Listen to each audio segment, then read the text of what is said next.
মা লানা নাদউ ফালা ইউস্তাজাবু লানা। ইয়া আবা ইসহাক, ইব্রাহিম ইবনে আদহামকে আবু ইসহাক বলা হতো, তার সন্তানের নাম ছিল ইসহাক, সেই জন্য তাকে বলা হয়তো ইসহাকের বাবা। হুজুর গো, কি অপরাধ আমরা করেছি, অন্যায় করেছি, এত এত দোয়া করতেছি, এখনো পর্যন্ত আমাদের দোয়াটা কেন কবুল হয় না? বহু দোয়া করতেছি, দোয়াটা কবুল হয় না, কারণটা বলবেননি?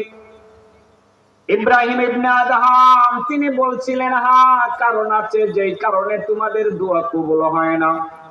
লিআন্না কুলুবাকুম মাতাত বিআশারাতি আশিয়া, কারণ তোমাদের অন্তরটা 10টা রোগের কারণে মারা গেছে। কয়টা রোগের কারণে?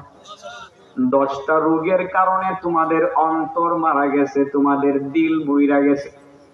সেই মরা দিলের দোয়া কবুল হয় না, সেই মরা দিলের দোয়া আসমানে ওঠে না। তোমাদের নামাজও কবুল হয় না, দোয়াও কবুল হয় না, কারণ তোমাদের অন্তর মারা গেছে 10টা রোগের কারণে। এই 10টা রোগের 9 নম্বর রোগটা হলো, ভালো করে বুঝছেন বাবা, এটা বোঝানোর জন্যই বলছি, লিআন্না কুলুবাকুম মাতাত বিআশারাতি আশিয়া, 10টা রোগের কারণে তোমাদের অন্তর মারা গেছে। 9 নম্বর রোগটা হলো ইনতাবাহতুম মিনান নাওম ওয়া শাগালতুম ফি উয়ুবিন নাস ওয়া তারাকতুম উয়ুবাকুম। ও আমার উম্মতের দল, তোমরা তো রাতের বেলা ঘুমাও, সকাল বেলা ঘুম থেকে জাগো, জাগার পরে শুধু মানুষের দোষ ত্রুটি খুঁজে বেড়াও। অমুকে খারাপ, অমুকের ছেলে খারাপ, অমুকের মাইয়া খারাপ, অমুকের বাপ খারাপ, অমুকে ভালো না, অমুকে ওইটা করে সেটা করে। ঘুম থেকে জাগার পরে শুধু মানুষের দোষ খুঁজো, নিজের দোষের দিকে মোটেও তাকাও না।